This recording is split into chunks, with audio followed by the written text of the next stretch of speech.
Hello everyone, मैं प्रतिभा आप सभी का स्वागत करती हूँ अपने चैनल संभव पर। आज हम आप लोगों के लिए एक स्पेशल टॉपिक लेके आए हैं जो है मौर्य शासन व्यवस्था।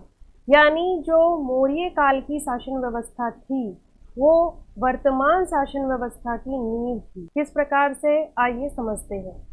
पहली बात तो ये हमें ये समझना होगा कि शासन क्या है और प्रशासन क्या है। अगर हमें शासन और प्रशासन में अंतर पता चल जाएगा तभी हम इसको बहुत ही आसानी से समझ सकते हैं।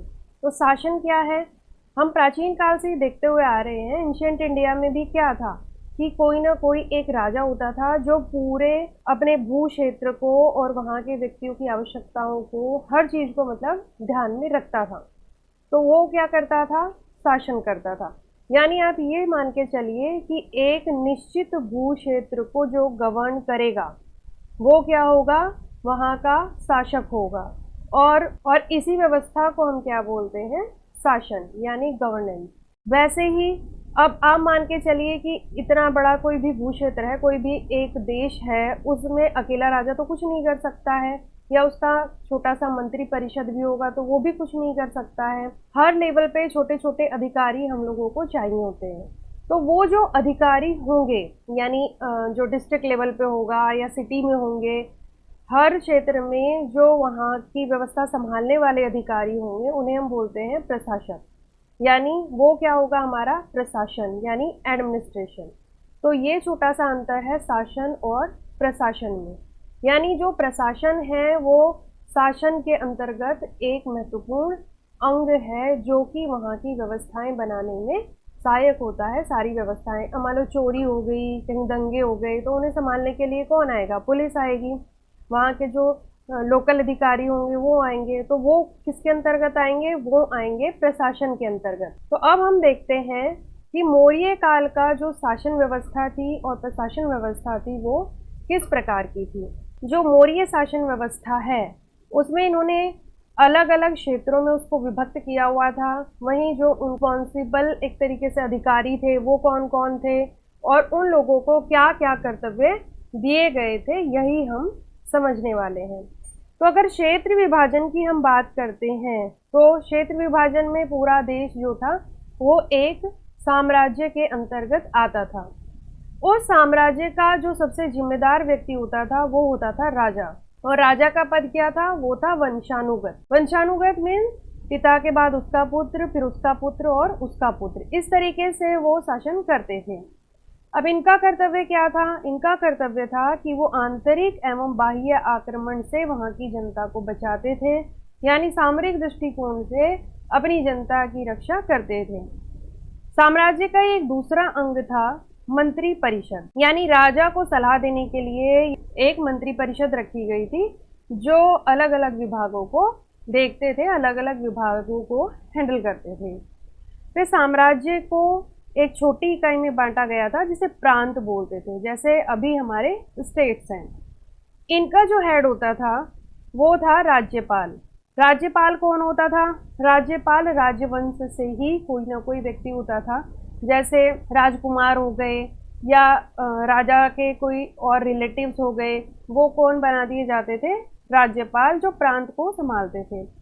इनका कर्तव्य होता था प्रांतीय शासन व्यवस्था को देखना, यानी न्याय दिलाना, विकास के काम करना, सिंचाई, सड़क, व्यापार आदि के कार्य ये कौन संभालता था, राज्यपाल। प्रांत को पुनः छोटी इकाइयों में बांटा गया था जिन्हें हम बोलते थे जनपद या जिला। डिस्ट्रिक्ट लेवल पे अलग से एक विभाजन किया गया था ताकि प्रशासन और अच्छी तरीके से चलाया जा सके। इसका हेड कौन होता था, इसका हेड होता था स्थानिक। स्थानिक यानी स्थानीय व्यक्ति, जो वहाँ का लोकल आदमी होता था उसको वहाँ का हेड बनाया जाता था ताकि वहाँ की जो व्यवस्था है वो सुचारू रूप से चल सके। क्यों, क्योंकि वहाँ का जो स्थानीय व्यक्ति होगा वो वहाँ की व्यवस्था को अच्छे से संभाल सकता है और अच्छे से समझ सकता है। इसका कर्तव्य था स्थानीय शासन व्यवस्था को देखना। जनपद को फिर 2 पार्ट्स में डिवाइड किया गया था। 2 भाग कौन कौन थे, एक था नगर और एक था गांव। नगर की जो व्यवस्था थी, नगर की व्यवस्था को 6 परिषदें संभालती थी। और प्रत्येक परिषद में 5-5 आयुक्त होते थे। ये अलग अलग परिषदें बनाई गई थी और ये परिषदें ही नगर की पूरी व्यवस्था को संभालती थी, जिसे डिटेल में अभी हम आगे देखेंगे। वहीं जो गांव थे, गांव का हेड होता था ग्रामिक, यानी गांव का मुखिया। इसका कर्तव्य क्या था कि गांव की समस्याओं को ग्रामिक द्वारा ग्राम सभा की सहायता से हल किया जाता था। यानी हेड था ग्रामिक और उसकी सहायता के लिए एक ग्राम सभा का निर्माण किया जाता था, जो उसको विभिन्न कार्यों में सलाह देती थी। तो ये था एक फॉर्मेट कि मौर्य शासन व्यवस्था किस प्रकार से कार्य करती थी। अब हम इसे थोड़ा डिटेल में समझ लेते हैं, जो कि क्वेश्चन पूछे जाते हैं एग्जाम्स में, वो इससे रिलेटेड ही आते हैं। तो बात करते हैं मौर्यकालीन प्रशासन की। मौर्य साम्राज्य की तरह मौर्य प्रशासन काफी विस्तृत था। मौर्य प्रशासनिक व्यवस्था का जनक चंद्रगुप्त को माना जाता है। मौर्य प्रशासन व्यवस्था के विषय में कौटिल्य का अर्थशास्त्र और मेगास्थनीज की इंडिका महत्वपूर्ण स्रोत। केंद्रीय शासन जो था हमारा, जो हम अभी समझ चुके हैं, केंद्रीय प्रशासन में सम्राट होता था जो हेड होता था।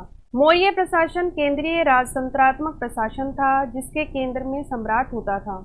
प्रशासन की सारी शक्तियां सम्राट के हाथों में निहित थी। सम्राट राजनीतिक, प्रशासनिक, न्यायिक मामलों का प्रधान होता था। राजा निरंकुश व सर्व शक्ति संपन्न होते हुए भी प्रजा का हितैषी होता था। अर्थशास्त्र में उल्लेख है कि प्रजा का सुख ही राजा का सुख है, प्रजा का कल्याण ही राजा का कल्याण है। अर्थशास्त्र में कौटिल्य ने राज्य के सप्तांग बताए हैं। सप्तांग यानी एक राज्य के 7 अंग होते हैं, जैसे हमारे बॉडी पार्ट होते हैं, उसी तरीके से राज्य के भी अलग अलग 7 अंग बताए गए हैं। उसमें सबसे पहला राजा, अमात्य, फिर राष्ट्र, फिर दुर्ग, सेना, कोष और मित्र। सम्राट के लिए दैवीय उत्पत्ति का एक सिद्धांत लागू नहीं था, किंतु उस समय राजा ईश्वर का प्रिय पात्र समझा जाता था, यानी राजा के ऊपर ईश्वर की विशेष अनुकंपा मानी जाती थी। केंद्रीय प्रशासन के बाद आता था हमारा प्रांतीय प्रशासन। प्रांतों को चक्र कहा जाता था। यहाँ का प्रधान वायसराय, राष्ट्रीय या कुमार होता था। प्रांतीय गवर्नर प्रायः राजकुल से संबंधित व्यक्ति होता था और कुल 5 प्रांतों का उल्लेख अशोक के अभिलेखों में मिलता है। वो कौन कौन से इंपोर्टेंट प्रांत हैं? पहला है उत्तरापद, अवंती, फिर कलिंग, प्राच्य और दक्षिणापद। उत्तरापद की राजधानी थी तक्षशिला, अवंती की उज्जैन, कलिंग की तोसली, प्राच्य की पाटलिपुत्र और दक्षिणापद की थी सुवर्णगिरी। तो इस प्रकार से केंद्र को प्रांतों में विभक्त किया गया था। वहीं प्रांतों में और क्या व्यवस्था थी कि अशोक ने तक्षशिला, उज्जैन व तोसली में कुमार नियुक्त किए थे। सुवर्णगिरी में आर्यपुत्र नामक अधिकारी नियुक्त था। प्रांतों का विभाजन कई मंडलों में होता था। अर्थशास्त्र के अनुसार यहाँ प्रदेष्टा नामक अधिकारी नियुक्त होता था। अशोक के अभिलेखों में वर्णन है कि जो प्रदेष्टा था वो समाहर्ता के प्रति जिम्मेदार था। मंडलों का विभाजन आहार या विषय में होता था। ये जिले के समान इकाई थी। इनके प्रधान को विषयपति या आहारपति कहा जाता था। मेगास्थनीज ने इसे एग्रोनोमोई कहा है, जो राजमार्ग निर्माण का प्रमुख अधिकारी होता था। जिलों के नीचे निम्न इकाइयां होती थी, यानी सबसे पहले हो गया हमारा केंद्र यानी सेंटर, फिर उसको डिवाइड किया गया विभिन्न प्रांतों में यानी अलग अलग स्टेट्स में, फिर स्टेट्स को भी डिवाइड किया गया अलग अलग मंडलों में, और मंडलों के नीचे फिर जो इकाई थी उनमें थी स्थानिक, द्रोणमुख, खारवटिक, संग्रहण और ग्राम। स्थनिक जो था वो 800 गांवों का समूह होता था। वहीं द्रोणमुख 400 गांवों का समूह होता था। खारवटिक 200 ग्रामों का समूह होता था। संग्रहण 10 ग्रामों का समूह होता था। और जो सबसे छोटी इकाई थी वो ग्राम यानी विलेज, जो आज भी प्रशासन की सबसे छोटी इकाई है। संग्रहण का जो प्रधान अधिकारी था उसे गोप कहा जाता था और ग्रामणी ग्राम का प्रशासन संभालता था। तो इस प्रकार से केंद्र को छोटे छोटे भागों में विभक्त किया गया था ताकि प्रशासन व्यवस्था सुचारू रूप से चल सके। वहीं अशोक के अभिलेखों में कुछ अधिकारी बताए गए हैं, जिसमें राजुक, महामात्र, प्रतिवेदक और धम्म महामात्र थे। राजू क्या करते थे? यह जिला स्तर का महत्वपूर्ण अधिकारी था, जैसे डीएम आप बोल सकते हो।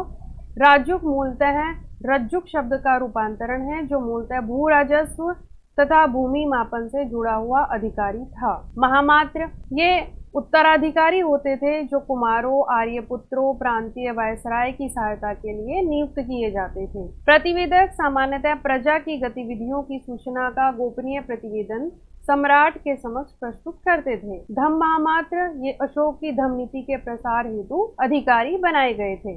अब जो जिला प्रशासन था उसको इन्होंने पुनः विभक्त किया फिर नगर प्रशासन में। हमने देखा कि जो जिला प्रशासन था, जिला प्रशासन को दो भागों में विभक्त किया गया था, एक नगर प्रशासन और दूसरा ग्राम प्रशासन, यानी जो गांव होते थे उनका प्रशासन। तो नगर प्रशासन किस प्रकार से था? अर्थशास्त्र में नगर प्रशासन का वर्णन नहीं मिलता। इसकी जानकारी मेगास्थनीज की इंडिका से मिलती है। इंडिका के अनुसार 6 समितियों द्वारा संचालित होता था और प्रत्येक समिति में 5 सदस्य होते थे। कौन कौन सी समितियां थी? इसमें प्रथम, द्वितीय, तृतीय, चतुर्थ, पंचम और षष्ठ, इस तरीके से 6 समितियां थी। पहली जो समिति थी उसका काम था उद्योग शिल्पियों का निरीक्षण करना। द्वितीय समिति का काम विदेशियों की देखरेख करना। तृतीय समिति जन्म मरण का रजिस्ट्रेशन करती थी। चतुर्थ समिति व्यापार और वाणिज्य को संभालती थी। पंचम समिति निर्मित वस्तुओं के विक्रय का निरीक्षण करती थी और षष्ठ समिति बिक्री कर वसूल करती थी। मेगास्थनीज ने नगर प्रशासक को एरिस्ट्रोनोमी कहा है। सड़क निर्माण और भवन निर्माण अधिकारी एग्रोनोमी कहा गया है। इसकी साम्यता रज्जुक से की जाती है। मौर्य शासन की अगर न्याय व्यवस्था की बात करें तो इसमें सम्राट सर्वोच्च न्यायाधीश था। अर्थशास्त्र में 2 प्रकार के न्यायालयों का वर्णन हमें मिलता है। एक था धर्मस्थयी, दूसरा था कंटक शोधन न्यायालय। धर्मस्थयी यह दीवानी अदालत की तरह था। इसका प्रमुख न्यायाधीश धर्मस्थ या व्यवहारिक होता था। यह न्यायालय जमीन संबंधी आपसी विवाद आदि मामले देखता था। वहीं कंटक शोधन न्यायालय जो था यह फौजदारी न्यायालय था, यानी जैसे क्रिमिनल कोर्ट होते हैं। इसका प्रमुख न्यायाधीश प्रदेष्टा कहलाता था। तो अगर हम देखें तो ये व्यवस्था भी वर्तमान न्याय व्यवस्था से काफी मिलती जुलती हमें देखने को मिलती है। अब ओवरऑल अगर हम देखें तो इतने बड़े साम्राज्य के अच्छे प्रशासन के लिए 3 स्तरों की शासन व्यवस्था थी। कौन कौन सी? प्रांत, जनपद, नगर और ग्राम। तो इस समय जो नौकरशाही व्यवस्था थी उसका वेतन राजकोष से दिया जाता था, यानी जो अधिकारी रखे गए थे प्रशासन में, एडमिनिस्ट्रेशन में, उनकी जो सैलरी थी वो राजकोष से ही दी जाती थी। प्रांत से लेकर गांव तक की वस्तु स्थिति को राजा समय समय पर दौरा करके स्वयं भी देखता था। गुप्तचर पूरे साम्राज्य की सूचना राजा को देते थे। वहीं बाहरी आक्रमण व आंतरिक विद्रोह को दबाने के लिए थल यानी पैदल, हाथी घोड़े वाली सेना और जल सेना राजा के पास थी। इतनी बड़ी व्यवस्था चलाने के लिए धन की आवश्यकता थी, जिसके लिए राजा की नीति खजानों को हमेशा भरा रखने की होती थी। इस समय राजस्व व्यवस्था बहुत अच्छी। वहीं जो कृषि कर है, सिंचाई कर, व्यवसायी संगठनों पर बिक्री कर आय के मुख्य स्रोत थे। इन करों को बड़ी सावधानी से इकट्ठा किया जाता था। इन करों का लेखा जोखा रखा जाता था। राज्य में आने वाले जंगलों एवं खानों पर राजा का स्वामित्व होता था और राज्य अपनी सेना के लिए हथियारों का निर्माण करता था। तो अगर हम माने तो लगभग 2500 वर्ष पहले के शासन का जो ढांचा था वो आज भी हमारे देश के शासन के ढांचे से काफी कुछ मिलता जुलता था। तो आई होप ये वीडियो आप लोगों को पसंद आई होगी और प्लीज वीडियो को लाइक, शेयर एंड सब्सक्राइब करना ना भूलें। Thank you so much.